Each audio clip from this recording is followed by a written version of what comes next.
Prime Minister Mark Carney has zeroed the consumer carbon tax and said that the plan moving forward is to ultimately get rid of it.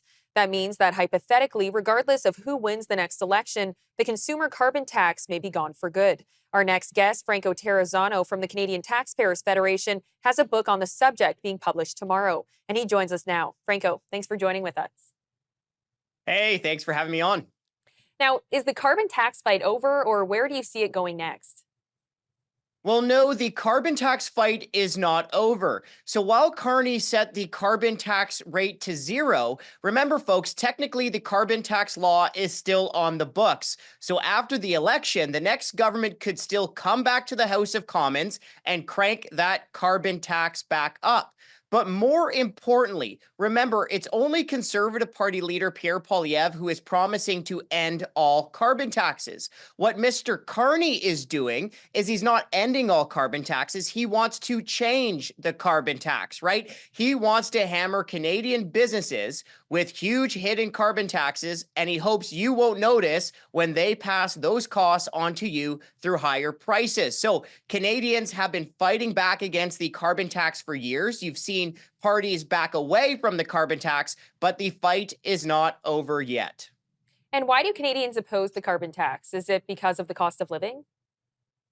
Oh, that's a big reason, right? The carbon tax makes life more expensive and it doesn't work. You know, for years, you heard the Trudeau government try to spin Canadians, oh, the rebates, oh, the rebates, oh, the rebates. But it's nonsense. The carbon tax makes the necessities of life more expensive, like driving to work, heating your home, and putting food on the table.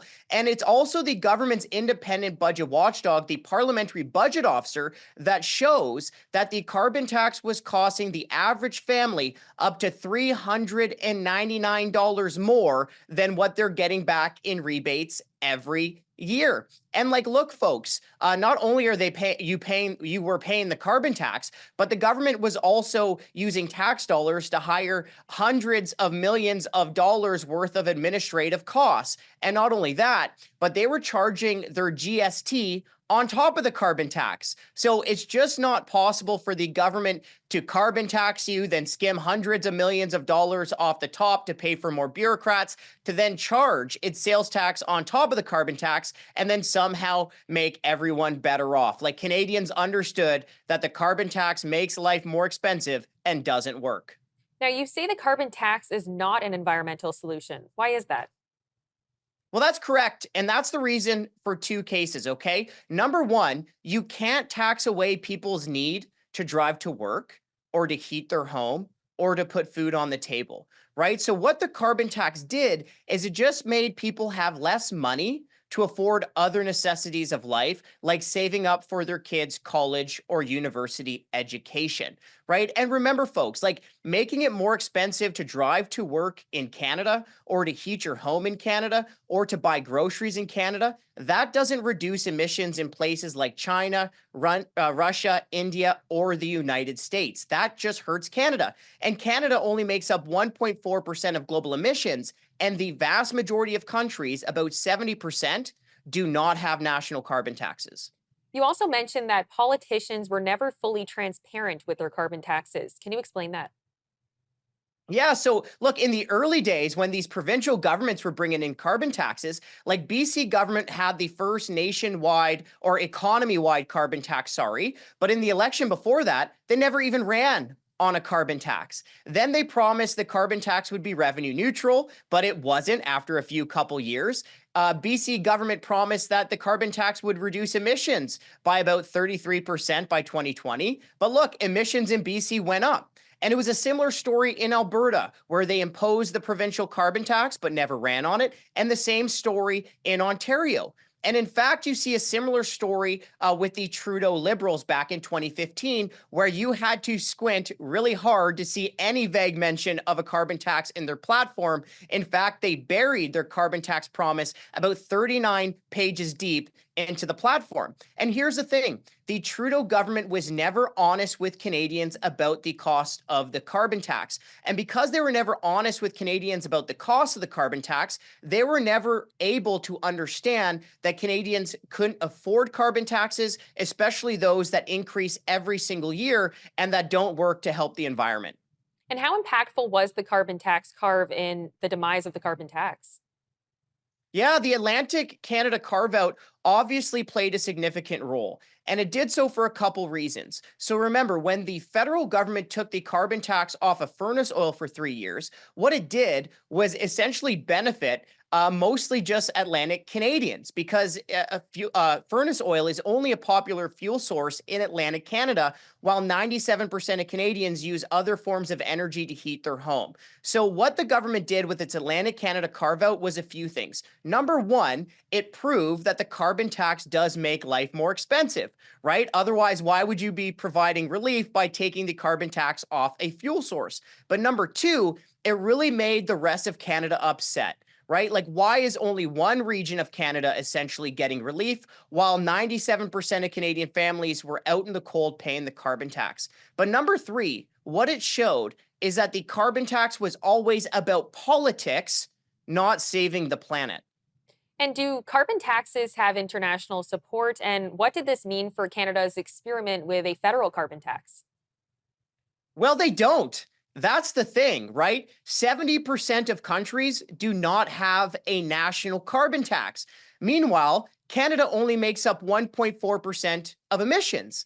So all the carbon tax did in Canada was make life more expensive, was punish Canadians for the necessities like driving to work, heating your home, and putting food on the table. And like Canadians could obviously see that carbon taxes didn't have international buy in. All they had to do was look south of the border, right? The United States does not have a national carbon tax. In fact, it doesn't matter who occupies the White House, they weren't bringing in carbon taxes. Obama never brought in a carbon tax. Joe Biden never brought in a carbon tax. Hillary Clinton, Kamala Harris, they didn't run on carbon taxes. And of course, President Trump hasn't brought in a carbon tax and likely never will. Now, it's no secret you have a strong understanding of the topic, but why did you write the book? Well, I wrote it for a couple reasons. So, number one is you already see these pro carbon tax activists trying to spin the collapse of the carbon tax, right? You already hear them try to say, well, the carbon tax was a good idea, but Trudeau just bungled the policy or he didn't communicate it well. But nothing could be further from the truth. The carbon tax always was and always will be a bad deal for Canadians for this simple reason. The carbon tax makes life more expensive and it doesn't work. It is not an environmental plan. But the other reason that I wrote this book is because ordinary Canadians deserve it. You know, for years, essentially more than a decade, you had these politicians, these government bureaucrats, these taxpayer funded academics forcing carbon taxes on the Canadian people, telling ordinary Canadians to sit down, be quiet, and pay your carbon tax bills. But you know what? Ordinary Canadians weren't quiet. Ordinary Canadians kept fighting back, and it's because Canadians pushed back so hard that politicians are backing away from the carbon tax. And these everyday Canadians need to know that their hard work paid off. And that is one of the biggest reasons why I wrote this book, Axing the Tax, The Rise and Fall of Canada's Carbon Tax. And what's the most important thing your book will teach those ordinary Canadians who read it?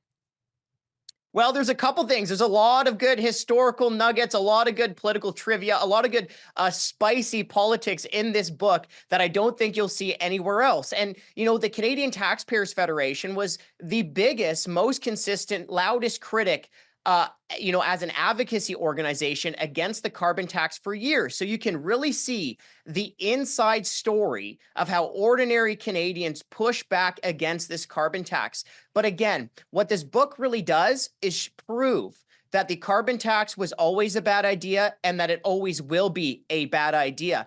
But not just that, it also looks ahead at where the carbon tax fight is going, right? You already see politicians, environmental groups trying to relabel label, repackage, and hide the carbon tax. And it doesn't matter. A carbon tax is a carbon tax is a carbon tax that makes life more expensive and doesn't work. Now, we do just have about a minute left, but how and where can people buy this book? Well, head over to Amazon. That's a great place to buy the book, Axing the Tax, The Rise and Fall of Canada's Carbon Tax. And it really goes through the history of the carbon tax, going back decades. It goes through exactly how the carbon tax costs you big money, right? It costs you on the fuel sources. It costs you like at things when you're going to the grocery store. There's a huge trickle down effect because of the carbon tax. But also, it just shows like, hey, what the government was spinning you on with its carbon tax, it just wasn't the truth. The carbon tax does make your life more expensive, but the carbon tax doesn't work. So, you can pick up this book, Axing the Tax, The Rise and Fall of Canada's Carbon Tax, by heading over to a place like Amazon.ca. Well, thank you so much for the time today, and I look forward to checking out your new book. Hey, thank you so much.